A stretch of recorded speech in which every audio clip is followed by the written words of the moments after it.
जय जगन्नाथ सांग मैंने तो स्वागत कर मोर आज ब्लॉग को। तो आज शनिवार तो सकाल सकाल उठिकी जगिंग सारी आसिकी रूपतार चढ़ई मान खावा दबार लगी। तो देखिए केते सारा चढ़ई टिके लेट हो गले मैंने घर भितर आम खाया दियो चुचा चुजा आसिक होते। तो केते सारा चढ़ई मैंने आसी घरे आसी खाऊले। एक्चुअली बाहर वर्षा भी बहुत सारा उठी कहीं वर्षा वर्षा पाग होती तो मेघ पाग तादे चढ़ई मैंने आसिक खाई ना भारी दुखित से आज खाई ना बोली आसिकिनी सातटा पाखापाखि होगलानी से खाई ना कम व्यस्त था रूपा खाया दे पारनी से सब आसिक घर भितर रूपा घरे ही खाया देता आज। तो काम सब सरीगलानी पाखापाखि आम आज जा माँ मंदिर को। माँ मंदिर तो प्रति शनिवार जाए मैंने देखनी ब्लॉग रे। तो प्रति शनिवार माँ मंदिर जाता रूपार मोर सांग हो जाऊ तापर माँ का दर्शन सारिकी आसी दुकान जाई था। तो आज भी आम सब कम धंदा सारिकी 8टा बेलू माँ मंदिर को बाहर थिलु। आउ पाग तो देखिए तो केते भल पाग आज कर अधिका खरा भी ना तो टिके सेपट साइड बुलाबुली करके पटा साइड आसवा केते सुंदर पाग होती बुलाबुली टिके न कले हेनी। तो सकाल टाइम तो फांका टाइम आम दुज को कारण सकाल किसी कम न थाए तो घर कम प्राय कर दे था। देखते बणी चढ़ई भी पड़े सागे खाली कजिया लगे मान सागे बणी चढ़ई खाली ये चढ़ई मान सागे कजिया लगेब आउ खोईपे दबनी। तो एम भी से खाली कामुड़ दिखती जमा रखे देवेनि सांग जमा भी से सांग खाती ए चढ़ई अलग खाती से चढ़ई अलग खाती। तो चलो देखिए पूरा ब्लॉग वीडियो।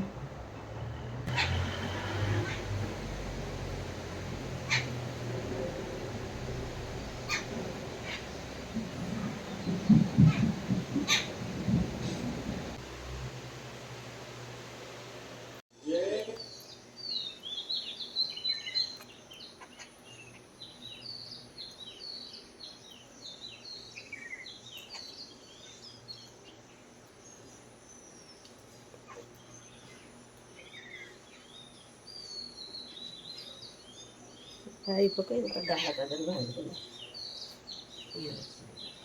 କୋଉଟା घर भितर खाई खाई आसिक बाहर लास्ट को बाहर को समस्त उड़ी पलि आसते बाहर रूपदान खाया पकड़ा खाई माँ ठाकुर पूजा करदे ठाकुर पूजा सैला आम मंदिर जीवु मोर सब काम धंदा सरीगला। रूपा तो गाधे ठाकुर पूजा माँ सागर हेल्प करदे आम रूपार मोर प्राय टाइम सकाल ठाकुर पूजा कर माँ करे सकाल करे तार अलग कम घर कम व्यस्त है आम कितु दुज मिसिकी पूजा करते सका रूपार सब कम सर सी भी मत डाक चल जा मंदिर। तो आम चलू मंदिर।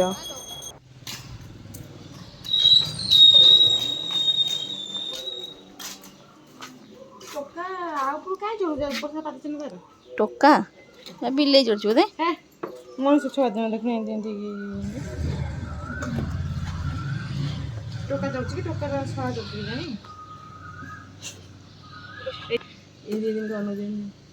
पळेला बोले सार्ट कहीं हाँ गला कहीं सार्ट पैंट कलर पछे देख अगाध वाला देखा सजबाज ना क्या देखा आखि खुली जाए।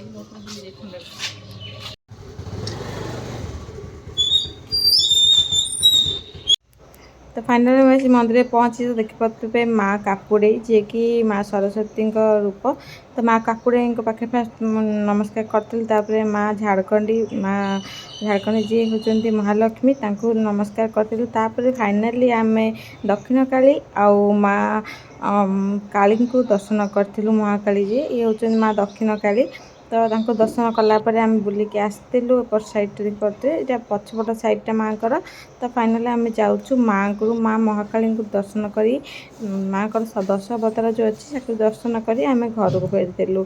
तो माँ को दर्शन कलापर सेपट सैड राधाकृष्ण मंदिर भी अच्छी तो सेठी दर्शन करने को जमा भूल माँ को दर्शन पर राधाकृष्ण मंदिर दर्शन करूँ। तापर सेपट सैड आसलु फ्रंट को फ्रंट में हूँ पंचमुखी हनुमान मंदिर जो एंट्री करते यहाँ हूँ एंट्री पॉइंट। तो एंट्री मेन गेट्रे सामने पंचमुखी हनुमान मंदिर एपट सैड माँ सरस्वती जी की माँ काकुड़े। तापर सेपट सैड जो मंदिर अच्छी से माँ झाड़खंडी माँ लक्ष्मी मंदिर। तो से सामनाटा हूँ माँ काली मंदिर ता पछपटे हूँ माँ दक्षिण काली मंदिर। तो आपण मैंने यदि माँ को दर्शन करना चाहते माँ को सब अवतार देखा चाहते तो आप मंदिर को आसपारे। तो बहुत सारा सुटिंग हो तो आम एपट सैड न जाकि मेन रोड आम एपट सैड आसलु कारण मत एपट सैड रोड बहुत पसंद ଶାନ୍ତ ପରିବେଶ ପୁରା ବହୁତ ଶାନ୍ତି ଲାଗିଥାଏ କାରଣ ଏଇଟା ଫାଙ୍କ ଏରିଆଟା ଆଉ ଏପଟଟା ହେଉଛି ପଠା ସାଇଡ଼୍ଟା ମହାନଦୀ ପଟ ତ ଯେହେତୁ ଫାଙ୍କା ଏରିଆ ମୋତେ ବହୁତ ଭଲ ଲାଗିଥାଏ। ମୁଁ ଯିବା ଏପଟ ବାଟେ ଆଜି ପଳେଇବା ତ ଏପଟ ବାଟେ ଆମେ ରୂପାର ମୋର ଆସିଥିଲୁ ଏପଟେ କେତେ ସୁନ୍ଦର ଶାନ୍ତ ପରିବେଶ ତ ଚାଲ ଯିବା।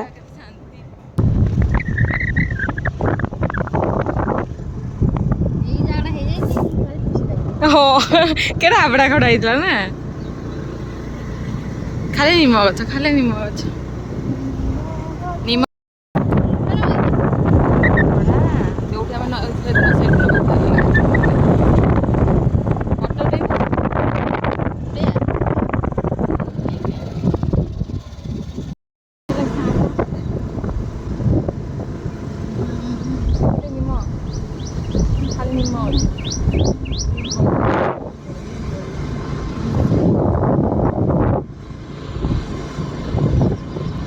ଆମ ଲକୁ ଲକୁ ଦେଖାହେଲାଣି ଆମେ ଏବେ ଚାଲିଲୁ ଘରୁ ଯାଇ ଟିକେ ଦହି ଘୋଳ ଦହି ଟିକେ କରିକି ଘୋଳ ଦହି ଟିକେ ଲସି କରିକି ଦୁଇ ଜଣ ଯାକ ପିଇଥିଲୁ।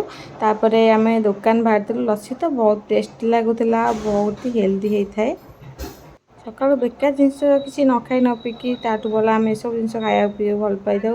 ଜୁସ୍ ତ ପ୍ରାୟ ଟାଇମ୍ ବନେଇ ପିଇଥାଉ ଯଦି ଜୁସ୍ ପାଇଁ ଜିନିଷ ଆଣିବାକୁ ମନେ ନାହିଁ ପ୍ରାୟ କାମରେ ବ୍ୟସ୍ତ ରହିଯାଇଥାଉ ହାଟ ବଗେରା ଯାଇପାରୁନଥାଉ କିଣିବା ପାଇଁ ତ ଯଦି ମନ ନଥାଏ ତ ଆମେ କ'ଣ କରୁନା ଏମିତି ଦହି ଫହି ବଗେରା ଯାହା ଥାଏ ତାକୁ ସବୁ ପିଇ ପାଇ ଦେଇକି ପଳେଇଥାଉ। ସକାଳୁ ଏତେ ଜିନିଷ ଖାଇବାକୁ ଭଲ ପାଉନୁ। ତାପରେ ଦୋକାନ ଯାଇଥିଲୁ ଦୋକାନ ଫେରିଲା ବେଳକୁ ମାଆ ଆଜି ଖାଇବାକୁ ଆମ ପାଇଁ ବନେଇଥିଲା ପିତା ଶାଗ ଭଜା। ପିତା ଶାଗ ଏମିତି କାହିଁ ଦେଖାହେଉଛି ନା ସେଇଟା ହେଉଛି ଫୁଲ ହେଇଯାଇଥିଲା ପିତା ଶାଗରେ ଆଉ ଶାଗ ମୁଗ କରିଥିଲା ମା ବଡ଼ି ଚଟନା କରିଥିଲା ଆଉ ପୋଟଳ ଆଳୁ ଭଜା କରିଥିଲା। ପଖାଳ ଯେହେତୁ ଆସିଥିଲା ତ ପଖାଳରେ ମୋତେ ବହୁତ ପସନ୍ଦ ପଖାଳ ଖାଇବା ତ ଖରାଦିନେ ପଖାଳ ଖାଇବା ଆହୁରି ବେଶୀ ମଜା ଲାଗିଥାଏ। ଶୀତଦିନେ ପଖାଳ ମୁଁ ପ୍ରାୟ ଖାଇନଥାଏ କିନ୍ତୁ ଶୀତ ଦିନକୁ ଛାଡ଼ିଦେଲେ ଖରାଦିନେ ପଖାଳ ହିଁ ପଖାଳ ଖାଏ। ତ ଆମେ ସମସ୍ତେ ସାଙ୍ଗ ହେଇକି ଭାଇ ମୁଁ ରୂପା ମା ସମସ୍ତେ ସାଙ୍ଗ ହେଇକି ପଖାଳକୁ ଆଜି ଏନ୍ଜୟ କରିଥିଲୁ। ତ ଆପଣମାନେ ବି ପଖାଳକୁ ନିଶ୍ଚୟ ଏନ୍ଜୟ କରନ୍ତୁ ଖରାଦିନେ। ନଣ୍ଡ ତୋର ପଖାଳ ଖାଇବୁ ଲହୁଣୀ ଅଂଶ ଅଛି ଖାଇଦେ ଖାଇଦେ ଭଲ ଅଛି ଭଜା ଖାଇଦେ। ଗୋଳେଇ ଭାତ ନା କଣ ଖାଇଦେଲୁ?